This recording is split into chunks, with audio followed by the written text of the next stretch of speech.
Speech in 3, 2, 1. So first of all, I'll just go into a few responses, right? I think first of all, they make the claim that it improves Malaysia's tech industry because now they have less competition, right? I think from first speaker, we already push out the fact why we think that Malaysia doesn't even have a tech industry in the first place, and why this is not the main focus of the Malaysian government, why this is not necessarily in the interest of the Malaysian people, right? I think first of all, we already framed to you that Malaysia's main industries and exports are semiconductors, right? And are also expanding our quaternary industry with more educated Malaysians going into like service sectors, right? Instead of going into manufacturing, such as like what they describe, right? Because I think first of all, we don't have 1 billion people to work in manufacturing industries to make like 5 billion iPhones for people, right? I think that's something that Malaysia cannot do, and I think that Malaysia knows that, right? And that's exactly why we don't have a huge manufacturing industry like China, for example, or like Germany with cars last time, right? I think secondly, right, we don't have the R&D anyway, so we think that if Malaysia does want to push out some of its own tech industries, we already tell you why it's so unfeasible, especially with the state of our population and our economy and industry, right? We tell you that we don't have the R&D. We're not Microsoft, right? We're not Apple, and we basically, we're not that type of country that actually pushes out for these tech companies to be in the market, right? And we tell you that secondly, right, this deterrence is exactly what is bad for our economy, right?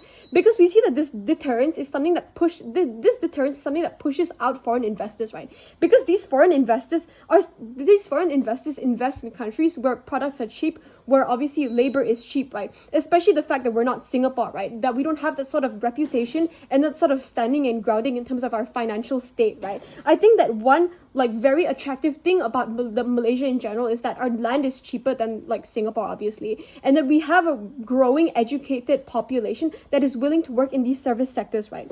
I think first of all, I'm going to talk to you about two things in this debate, right? First of all, we talk to you about microeconomics and we talk about macroeconomics of this, right? But first, let's just talk about the overall scope of the Malaysian economy, right? I think we talked to you already in rebuttals about why we think that Malaysia doesn't even have a big tech sector in the first place and why we don't have an incentive to do so, right? I think in terms of the smartphone and other tech industries like service sectors such as Microsoft, which obviously costs money, right? Because the R&D went into creating this Microsoft software, right? I think the fact that we've already been beaten out by other countries to this, I think just proves how unsuccessful it will be in the long run anyway, right? I think this exact fact is why Malaysia doesn't waste its money that it gets from taxing BMW and Mercedes into trying to get Proton into becoming like a global brand, right? I don't think that's necessarily what Malaysia wants. We don't think that Proton is necessarily Malaysia's number one priority, and it's not the reason why we now tax foreign car brands, right? But I think the fact that the larger impact of this is that you actually harm Malaysia's overall economy, right? Because I think if you look at the overall scope of what Malaysia actually wants to do, we think that first of all, Malaysia has a lot of SMEs, right? Which are like small to like middle, like, income like businesses, right? And we think that they are most harmed in this, right? Especially when they make up a vast majority of our, economy, considering that Malaysia is still technically like developing, but we are still developing technically, right?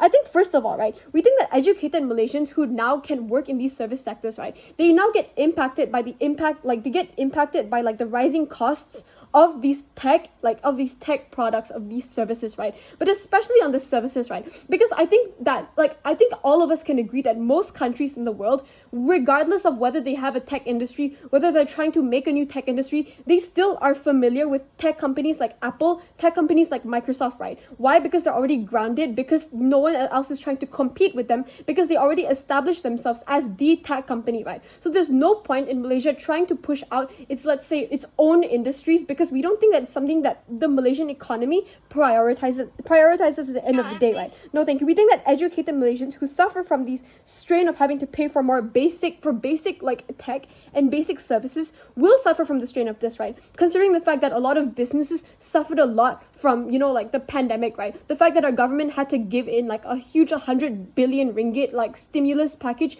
just to get our economy back on track doesn't indicate that now we should be pumping money into something that will likely not succeed, something that Malaysia doesn't prioritize at the end of the day, right?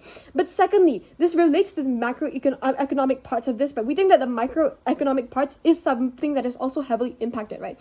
Because we tell you that Malaysia is a country whose average person doesn't earn as much as the average Singaporean, right? I think this is quite evident looking at our GDP, obviously, what our service sectors look like, right? Because if you look at most countries with high taxes on very specific industries, such as South Korea, which heavily taxes foreign food because it has an incentive to protect its local agriculture, right? And or Singapore, who basically can afford to tax its citizens exorbitantly on like cars and stuff, right? Because they want to obviously save space and also reduce the carbon emissions, because Singapore can afford to do that at the end of the day, right? I think something that you realize is that both countries, like, and what do they have in common is that they're very high income countries. They already have an economy that is grounded. They had something that worked, right? They have a large sector and a lot of investment. Thus, they can afford to put these high taxes, right?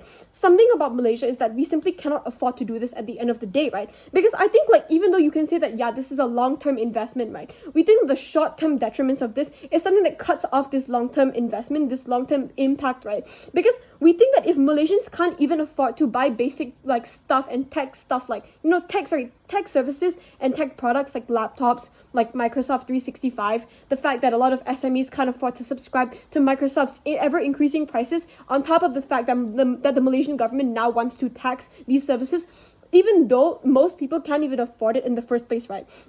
So we think that a large impact of this is that you make Malaysia, at the end of the day, a lot less competitive in the global market, because now a lot of Malaysians can't even afford these tech in the first place, right?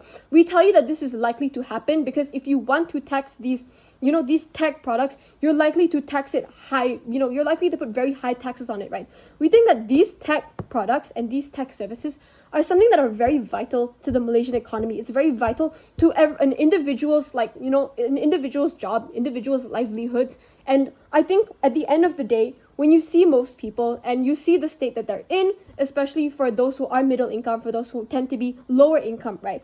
I think at the end of the day, the only people that you affect are like those who earn, those bottom earners who can't even make ends meet, right? Rather than, and like, it can be quite like ludicrous to ask them to now develop a completely new economy or new part of our sector that Malaysia simply cannot afford to do, right? Yeah, so that's my speech. Thank you.